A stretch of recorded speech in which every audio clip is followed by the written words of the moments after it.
Hello guys, welcome to Marian TV. This is Marian and today coming live from Karibu na Airport. I am here with an amazing artist. He's called MC Angel, though right now he has changed his name. He has a very amazing, touching story that you will want to hear and listen to. So I won't need to introduce or go to further details. Wacha tumwache, let him talk and tell us everything. How are you, MC Angel? I'm fine, Marian. Ukoje? Niko freshi. Hey, it's been a minute. Ni kitambo sana tukionana. It's almost 3 years, if I'm not wrong. Yes. Yeah, but I'm cool, I thank God. Okay, so to anybody who's watching you today for the first time, just introduce yourself. Who are you and where were you born? Yes. Okay, my name is, I was known as MC Angel, but I changed my name to John Paul Santana, mtoto wa Nyarapio.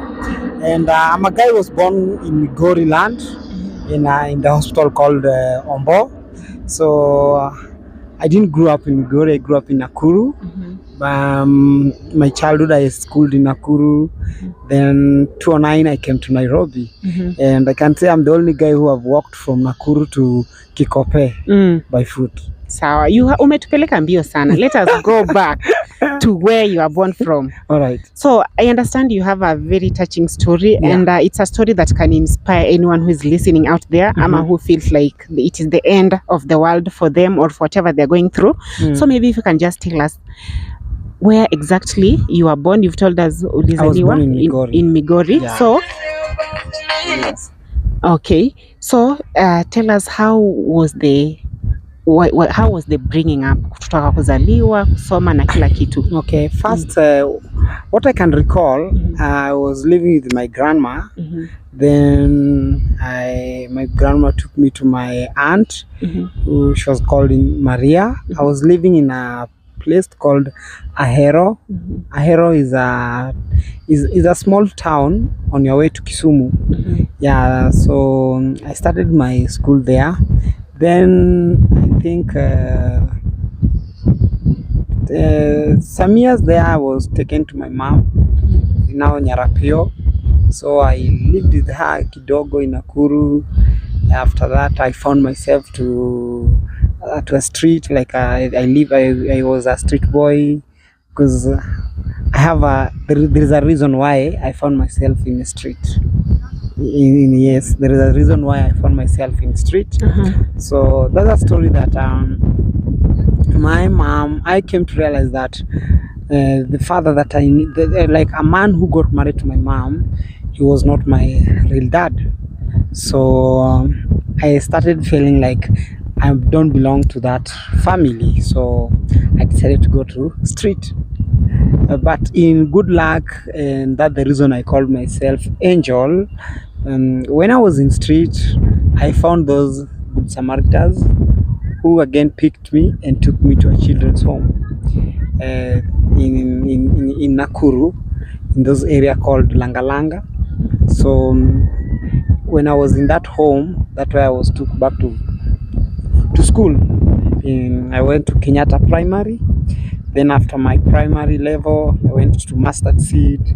Then in the level of school, after around 2009 there, I came to Nairobi. So that's how my life has been.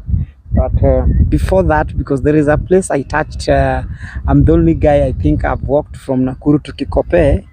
So before being a street boy, I didn't want to become Nakuru street boy, because my mom is that person who is well known in the community where she lives there in Bahati. So I decided to go to Nairobi because I felt no one knows me in Nairobi. And I was following Maximum Melodies. Back then, Maximum Melodies, they are the top of the town, and they were the youngest artists. So everyone loved their dancing style. So I wanted to go to Maximum Melodies because I was talented, to see if I can join them and work with them as one of them. But along the way, when I reached in Kikope, a guy told me you cannot even manage to reach in Nairobi, because along the way it's too bushy. First of all, there's those wild animals. yani you might be eaten on the road. So the best thing I can do for you, let me find a way how you can go back to Nakuru. And that same night, when I was in Kikope, the owner of that building came. Then I think the soldier whom I talked to the owner. Then the owner decided to pick me up to take me back to Nakuru. But I didn't want to go to my mom's place because already my heart was offended. I'm not comfortable living there. So the owner of that building asked me, "What do you want? How can I help you?" And I told the owner, "Do you have mbuzi? I can be your naweza chunga mbuzi zako, unaona, blah blah blah, mang'ombe nini, nikokubali kukua mfanye kazi." And I was young because I was 12 years old. Wow. Na akaniambia, "You don't want to go back to school?" Nikamwambia, "If there is a way of me going back to school, I would love to. But if there isn't, then what should I do? I will only have to do what? To go on with the life." So the owner of the place was like, "I'm going to Timboroa, so I'll take you home. Then when I'm back from Timboroa, I have to go to your parent and know who is your mom, because I cannot live with you without knowing where you have come from." Then I was like, "Okay, no problem." So that's how my life imekuwa hadi leo, unaona. Sorry, director, you're saying? Oh, okay. Thank so you. That's how my life was there. And when I was living with that lady in Nakuru, the life I think iliturn. Then I found myself back again to the street. After that I was collected with those church guys in Philadelphia. And life was like that. So in street, like in the life of street, I did a lot of things. Nililearn kupika changa, unaona. Tulikuwa tunatoa changa Lanet baka there is a place called Lanet in Nakuru. Baka a place called Bondeni. Bondeni is kind of a ghetto there in Nakuru. So life ilikuwa hivyo. Okay, so maybe if I just cut you short, kabla tuendelee. So you said you grew up with your grandmother. Maybe if you can just tell us why was that so, and why did you find yourself in the streets after going from your grandmother's house to your mother's house? Okay, I didn't live with my grandma for that long because I think I can recall I went with my mom Nyarapio to a burial, if I'm not wrong.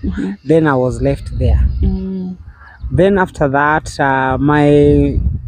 my mom's sister, she was married somewhere with a man called Mr. Ogola. He was one of the richest man back then. So they were like, "Let's take this child, tutampereka shule." So Maria came and they picked me up. Then I started living in an area called Wangaya. Wangaya is where I started my school. I think that area is still in the area of Ahero. That's Kabar, something like that. I'm not much familiar in the place, but I can't forget because that's where I started my life in Wangaya. So my life was like that. No. But I kept on visiting my grandma.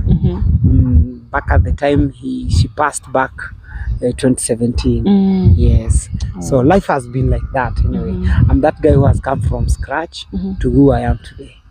So now from living with your mom, that is now when you found yourself in the streets. Was it? Now when I was with Maria, I don't know what happened because I can't recall very well. I was taken back to my mom. They took me back to my mom. Then we started my mom. Okay, when I was took back to my mom, so I joined another school there where she was living in a place called Bahati. In an area, there is a small centers called Bahati. Then there is Mailkumi, Mailsita. So we were living in Mailkumi. So I joined a primary called Jacaranda Primary. And I think I stayed with mom for all. After leaving my grandma's place to my mom's place in Nakuru, I stayed with them for only 2 years. Then I went to the street, because that's the time when I was living with them. That's the time I came to realize that a man who got married to my mom, he's not my real dad. And I felt like hii mambo mistake because I'm not feeling comfortable. No. Could you say alikuwa anakutesa ama like how was the relationship? I never loved his lifestyle because he's a guy mwenye alikuwa anapenda pombe sana. Akikam home inakuwa ni World War 4. Naona my mom ran home like not once, not twice, several times. So that thing I used to, it like ilikuwa inanitorture. Naona nikaona I need to work hard to do something to my mom. So I went to street to find a new lifestyle. Breakthrough. Yes. Okay. And throughout this entire time, where was your dad? I can't tell. Yeah. I never knew about my dad until this year 2023. That's the time I came to know about my dad, because it's a long story. So which, let me just cut you again, sorry. Yes. Which we will get to maybe part 3. to later. Right now, after he has just explained to us, so tulikuwa Nakuru sasa. You've gone to, so but you've said throughout the entire childhood ukukuwa umeona your dad. No. So we'll get back to that, guys. Right. Just in a bit. So now you're in Nakuru. You're hustling. Yes. You say that Kipepeo? Yeah, no, I mean, like Kikope is not. Oh, Kikope. Yeah, in Nakuru I was selling papers. Back then kulikuwa na hizo karatasi. Una watu wanakuja kwa soko, they buy food stuff. Then you sell them those carrier bag. It's like today we call them carrier bag, but back then ilikuwa papers. Unaona, so nilikuwa nauzia 10 bob, kulikuwa na 5 bob. If you can remember, kulikuwa na zile paper bag za yellow, na za green, na za black.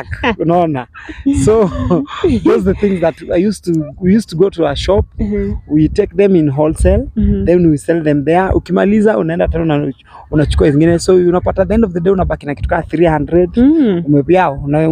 Umeuza umebaki 300. Don't forget, umeuzia mtu ana mtu akubebea mzigo, tena unambebea mzigo. Unaona, unapata kitu. So imekuwa hard life.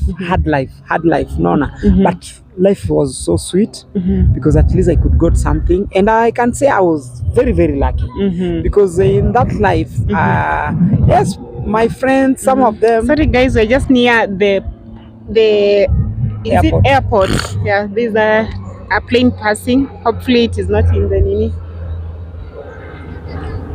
Okay. So like I can say I was one of the luckiest child because in that life of street, there is something came up to my mind, not to use drugs. So I never used any drug when I was in street. So I was that guy who was focused, and I had a dream. I wanted to be somebody. And when I came to realize I'm a musician, it's when I was in a home. In that children's home, because they used to give us a chance to sing. So we can even lead worship.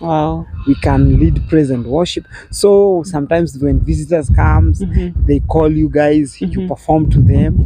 Then when I joined Kenyatta Primary, it become obvious I'm talented. Now that is in Nakuru? Yes, that is in Nakuru.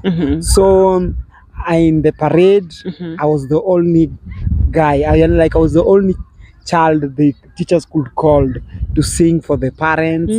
Like when it comes up, when it's come for music thing, I was the one who was recognized. So life was like that. Oh, amazing. Yes. So how was life in the streets now before you were picked with you said Miracle? No, I wasn't picked with Maximum Melodies. Yeah. Because I didn't reach to Nairobi. I went back to Nakuru. So in Nakuru, I went to a home called Philadelphia Children's Home, or New Life Children's Home. Yes. So how was now before going to the you said children's home, how was now life in the streets? Unaweza kusema hiyo experience ilikuwaje? Eating, hustling, sleeping, how was it? It was very hard because I remember we used to pay. There is a place called Fire there in Nakuru. So we used to pay 10 bob. Tunapewa majualas, tunalala kulikuwa na kanyumba something like kahao hivi. So that kahao we used to give that person 10 bob. Tunalala hapo ndani watoto wengi. Asubuhi 6 tumeamka kwa barabara tunaenda kwa market kuuza zile papers, kubebea watu mzigo. But it reaches a point whereby I changed the way I like. Instead ya kukaa fire, I went to Bondeni. Bondeni, before I go to Bondeni, I met a guy called Joroge. This Joroge alikuwa anapikaga changa. Yeye ndiye alinifunza kupika changa. Naona. Na kunifunza kupika changa, ikakuwa sasa lazima nifanye nini? Nitakuwa na muzi ya hii changa. So I used to sell this changa kwake. Na nalala kwake. A day came that nikaboeka, nikahama. Nikapatana na jamaa fulani anaitwa Kirotara. Kirotara, his work he was like Adobe man. So ndiye alikuwa anafulia watu hizo masuti, anapiga pasi. So hiyo place yake alikuwa na kitanda. He's the one who gave me a place to sleep in Bondeni. And I've never seen him. I've gone there several times. I don't know where to get his number. So I don't even know if he's still alive. But you said his name is Kirotara. I'm just using the name that we used to call him. Yes. Kirotara, if you're watching this, reach out. Yeah, so it's a story that nimetoka very, very far. So I slept with Kirotara for a long time. Then me being in a children's home, it's a story that ilikuja na watu wa church from a guy called Peter. He also is still in Nakuru. Peter now is still my friend because we know each other and we still communicate. But my biggest chance for a home ilikuja na story ya shule. When Kibaki came with a free school. Unaona? Free education. Free education. So when free education came, I was having that ambition of going back to school. So like I'm feeling to go back to school. So I took myself to a father. Then I told a father, me I'm a street boy and I want to go back to school. So my first uniform to go back to school was bought by a Catholic. That diocese, the diocese in Nakuru. The father was called Father Joseph. I don't know where he is right now. It's very, very low because it was back 2002. Yes. Okay. Yes, 2002. So Father Joseph is the one who bought for me a school uniform, and also he bought a chair because the only thing what was needed to a child to join school is uniform and a chair. So they bought a chair for me and they bought for a uniform for me. But now another challenge came that now you have everything. Where will you be staying? So it was like no. Now the same father took time. He went to children's officers there in Nakuru. Then he was given a letter to take me to Philadelphia, that home. That's how I found myself in Philadelphia Children's Home through the churches. Yes. Wow. And that's the father. That's the life. Yes. So now, before now we continue how it went from Philadelphia, maybe if you can tell us, can you say your childhood was traumatizing, or how can you describe your general? It was traumatizing because first of all I never got fatherly or motherly love. Because I'm that guy umetoka from this hand to this hand, you know. I was living with my aunt, and I think when I left my aunt I was 8 years old. I was a child. I never tasted my mom's love, like ujue mamako from utotoni, unaona. I never got that. I never got motherly love. I'm kind of person mwenye sometimes na feel sina ile good relationship with my family because I never lived with them. The only people I have good relationship with, people that I live with, like Teacher Ann. Teacher Ann, she's a Kamba lady. She's the one who's in charge of us there in Philadelphia. She's the only person that we could call mom. And life was Susan, she was a white lady from Denmark. So she was the one she used to go outside the country, go back to her country. She was the one who's helping Kinati Chan to get sponsors to us. So me, I was lucky because in fact when they went to Denmark, they came back with my gift and they told me you're very lucky because you got 2 sponsors. I think I can say I was the first child in Philadelphia also to get 2 sponsors. So that why I was taken to one of the best school in Nakuru. Back then it was one of the best. Right now I don't know. Actually, yeah, Mustard Seed was one of the best high school in Nakuru. So that's how my life was, and I think that's what I can say about my childhood. Yeah, it wasn't easy. So okay, now you are in Nakuru, and then now you find yourself in Nairobi. Yeah. Tell us how that was. In Nairobi also it was another story, but still godly story. I before I come to Nairobi, I went to visit. I was doing this promotion job. Then one day we went to a showground, Nairobi showground. I met a lady called Anita, and when I met Anita, Anita told me, "You're very talented. Can we be friends?" And I was like, "Yeah, we can." So we exchanged numbers. That time ulikuwa na zile Motorola, naona tulutulu. I was having a phone. There is a friend of mine from US and alikuwa anaitwa Greenfield, yeah.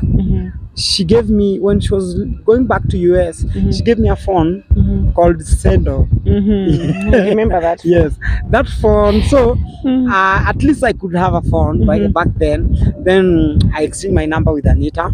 So we started communicating. We became friends.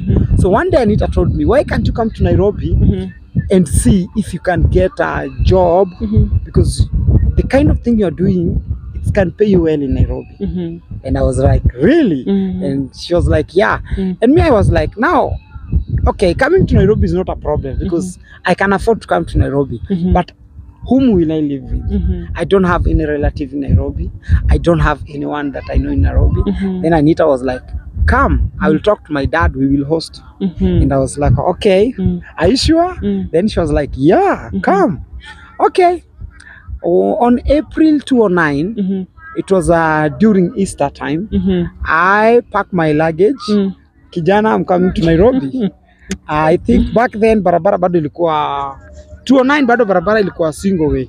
Hiyo way ya barabara ya kwenda Kisumu. It was not soft, nice like the way it is. So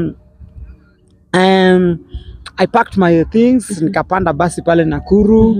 Back then ukipanda basi saa 10 ya usiku, mtafika hapa Nairobi saa 2 because the ports, barabara ilikuwa na a lot of ports, unaona. So I came to Nairobi. Then when I reached Nairobi, pale country bus, I called Anita, "Hey, mambo, niko na hii."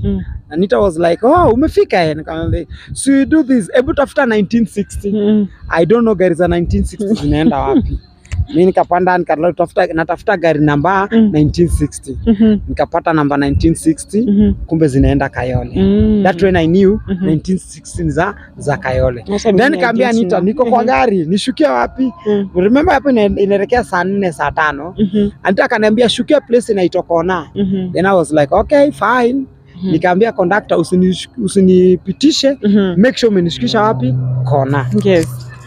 My friend, nilikuja na gari tukafika Kona. Nikashuka. Unaona? Venye nilishuka Kona, disaster, another story started. Nilipigia Anita nikaambia Anita, "Already I'm in Kona Kayole." Anita kamia ningoje hapo. I waited, my friend. I'm telling you, it's godly story. I waited Anita hadi saa 1. I was patient enough. You said from 3? No, from 12 p.m. Oh. Mchana. Oh, mchana. Yes. Ululu. Hadi saa 1 jioni.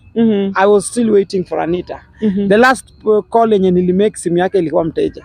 Wow. I didn't know where to go. I didn't know where to start. I know no one in the area. You panicked. Yes, the place is new. In fact, I was panicking because the place is new to me. But good thing I was having money. So, but I couldn't tell anyone I'm having money. So what came to my mind, I was a sharp person. I think back then I was 20 years.